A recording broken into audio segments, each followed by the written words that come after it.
Actualmente, Haití es el sexto país más pobre del mundo y el más pobre del continente americano. Su PIB nominal es de 6.908 millones de dólares y su renta per cápita de 772 dólares. El 80% de su población vive bajo el umbral de la pobreza. Por ese motivo, he considerado que podemos hablar de Haití como un país en conflicto permanente. Un conflicto que, como todos, se debe a unas causas. Lo que la gran mayoría sabe de Haití es que se trata de un país pobre donde la seguridad brilla por su ausencia y donde la delincuencia se cobra vidas a diario. Lo que muchos no saben es que en su día Haití era la colonia más rica de América.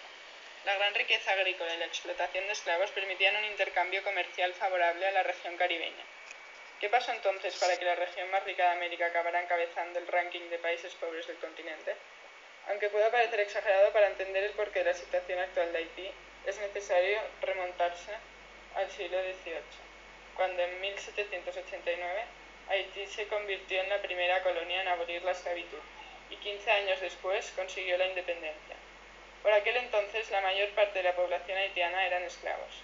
Las condiciones en las que vivían y trabajaban eran deplorables y el malestar social era más que evidente, por lo que una revuelta era prácticamente inevitable.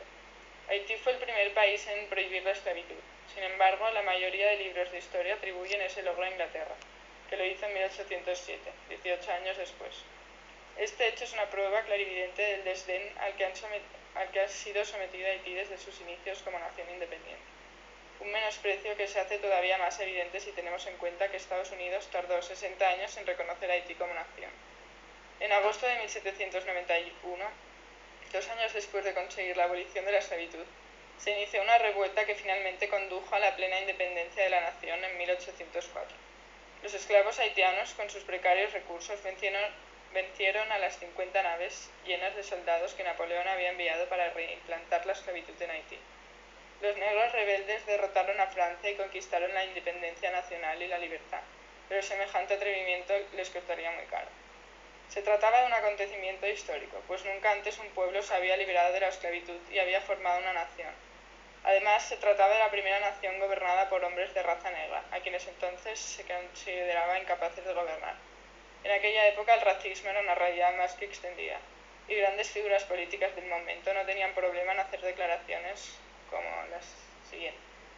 La raza negra tiene una tendencia inherente a la vida salvaje y una incapacidad física de civilización. Este es un pueblo inferior, incapaz de conservar la civilización que habían dejado los franceses. Una vez lograda la independencia, el pueblo haitiano heredó una tierra arrasada por la guerra y por el monocultivo de azúcar, pero eso no era lo peor.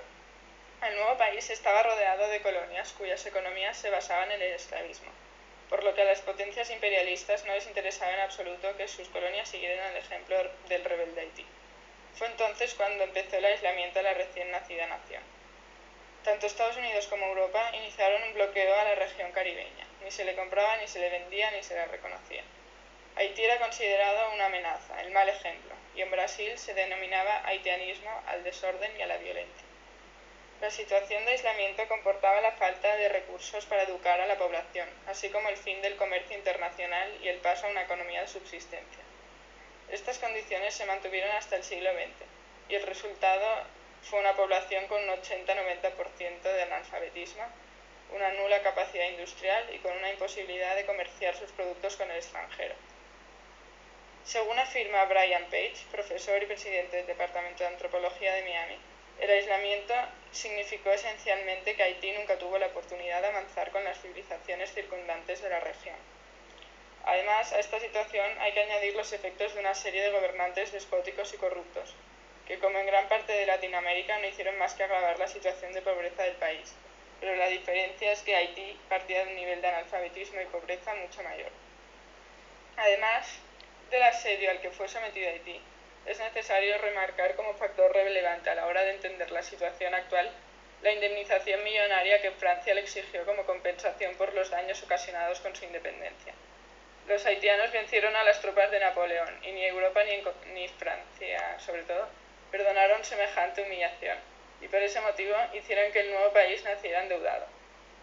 El precio de la libertad fue exactamente de 150 millones de francos de oro, que equivalen a 21.700 millones de dólares o a 44 presupuestos totales del Haití actual.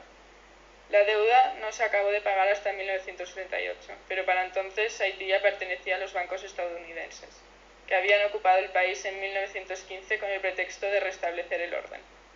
En 1936 las tropas estadounidenses abandonaron Haití, y tras su marcha se sucedieron varios gobiernos débiles e ineficientes, y en 1957 empezó la dictadura de François Duvalier, también llamado Papa Doc, y que fue perpetuada por su hijo Jean-Claude Duvalier hasta 1986.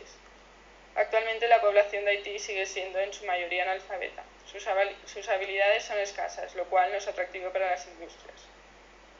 Haití nunca ha contado con un gobierno que se preocupe por el pueblo y por ello muchos expertos consideran que en Haití no hay Estado, que el pueblo se autogobierna y es un pueblo al que su osadía y sus ansias de libertad y prosperidad acabaron condenándolo a la miseria.